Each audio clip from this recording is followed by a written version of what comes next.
தென்மதுரை வீரனுக்கு என்னுடைய மாமனுக்கு தேக்குமர தேகமடி அம்மாயம்மா.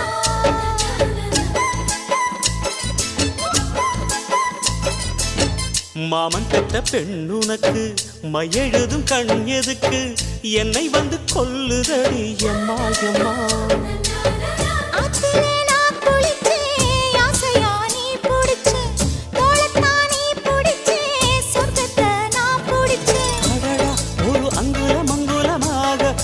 ஆசையில் முத்தங்கள் போட அதை என்னென்ன சொல்லுவேன் எப்படி சொல்லுவேன் நானே.